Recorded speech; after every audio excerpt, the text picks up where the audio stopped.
L'Épître de Paul aux Romains, chapitre 12.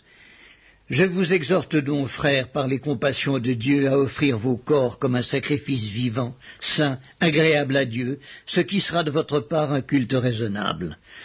Ne vous conformez pas au siècle présent, mais soyez transformés par le renouvellement de l'intelligence, afin que vous discerniez quelle est la volonté de Dieu, ce qui est bon, agréable et parfait. Par la grâce qui m'a été donnée, je dis à chacun de vous de n'avoir pas de lui-même une trop haute opinion, mais de revêtir des sentiments modestes, selon la mesure de foi que Dieu a départie à chacun.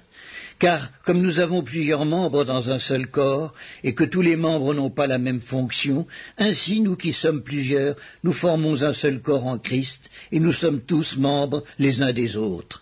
Puisque nous avons des dons différents selon la grâce qui nous a été accordée, que celui qui a le don de prophétie l'exerce selon l'analogie de la foi, que celui qui est appelé au ministère s'attache à son ministère, que celui qui enseigne s'attache à son enseignement, et celui qui exhorte à l'exhortation, que celui qui donne le fasse avec libéralité, que celui qui préside le fasse avec zèle, que celui qui pratique la miséricorde le fasse avec joie.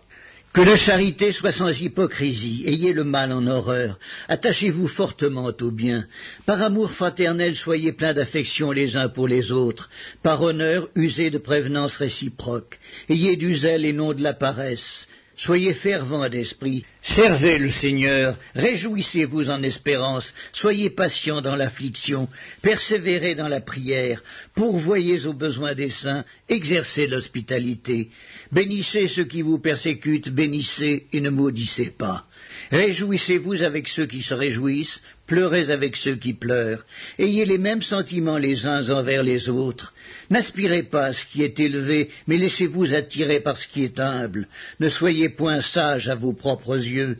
Ne rendez à personne le mal pour le mal. Recherchez ce qui est bien devant tous les hommes. S'il est possible, autant que cela dépend de vous, soyez en paix avec tous les hommes. Ne vous vengez point vous-même, bien-aimés, mais laissez agir la colère, car il est écrit « À moi la vengeance, à moi la rétribution, dit le Seigneur. Mais si ton ennemi a faim, donne-lui à manger. S'il a soif, donne-lui à boire. Car en agissant ainsi, ce sont des charbons ardents que tu amasseras sur sa tête. Ne te laisse pas vaincre par le mal, mais surmonte le mal par le bien. »